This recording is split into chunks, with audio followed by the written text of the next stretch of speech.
haven't seen all the good evidence towards this, but a lot of people are afraid of it. Because you know how pop culture does this whole thing with Skynet, and, like robots killing people, and like that kind of stuff. Yeah. It's like what is, like, from your experience so far, and the people on your team, like these people are working towards building a better AI every single day. Yeah. Right? It's like you surround yourself around that. Like, what do you want to tell the people who are so afraid? Like, what's something that they should be aware of that they might not know? Yeah. I mean, I think one part of it is being aware that the people who are building this aren't trying to take away jobs. Like, that's not the end goal. The end goal is really to make people more productive. And, you know, if we can give you some time back in your job to do other things, you're then increasing your productivity, your company's becoming more productive, maybe making more money, and all of that sort of going back into the economy of like this new sort of unleash of productivity is like boosting everyone else. And so in the same way that people worried about personal computers back in like the 80s of like, well, no, this is going to completely like disrupt and take away all of these jobs. Well, it's made us infinitely more productive and like moved us into this sort of new realm of like productivity and technology. And so I just sort of see AI as kind of like the next step past that. And, you know, I think it's going to be really important that we make sure that the data we're feeding into AI is positive and like unbiased. And so,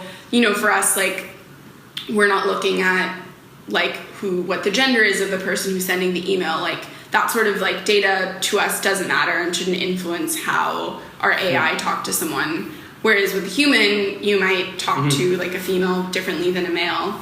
And so I think just like making sure that we're like keeping tabs on putting in good data into the AI and making sure that it's kind of like putting out positive data is important. And I can say that for X.AI, that's something, you know, we care about and want to be sure that we're, you know, training in a positive way.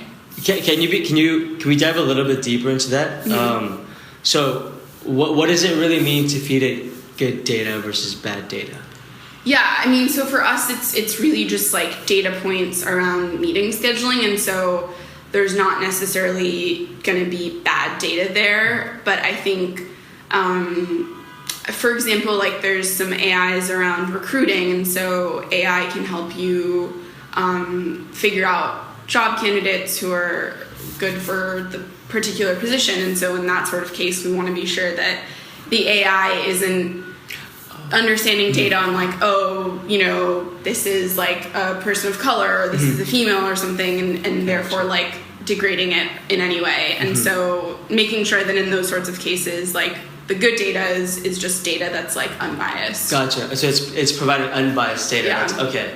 I mean, I think that part is interesting because you know how like things that you talk about AI recruiting, because a lot of companies try to balance out the diversity now, right? So like it might come to a point when it's like, we want like 50% male, like 50% female, and then just weed out some like the male applicants, like weed out some of the female applicants. Yeah. I think that's like an interesting topic. Yeah, and I think that as long, like that's one of the areas where AI could really help, as long as it's helping in a positive way of like, if you told the AI, okay, I only want, you know, I want a 50-50 balance, then that's a great thing that you're having AI help you find that, and you're not letting like humans' own biases, like even if they're not like explicit, a lot of people have implicit biases, especially in recruiting. And so, you know, if AI can look at it from more of a sort of like sterilized view, then that's a lot better than having a human do it with maybe some views that aren't as positive. But we just want to make sure that the AI is actually doing it in a positive way. And okay, last question. By the way, what's been your biggest demographic of users so far? We have had a huge range of users. I would say we have a lot of CEO founders and people who are early stage tech startups, because for them, hiring an assistant or someone to schedule their meetings is way too costly very early on at their startup. And so being able to hand it over to AI, even though they're having a ton of meetings, is super important. But we also have customers who are lawyers or HR professionals, salespeople. That's a really big one for us. So really all across the board.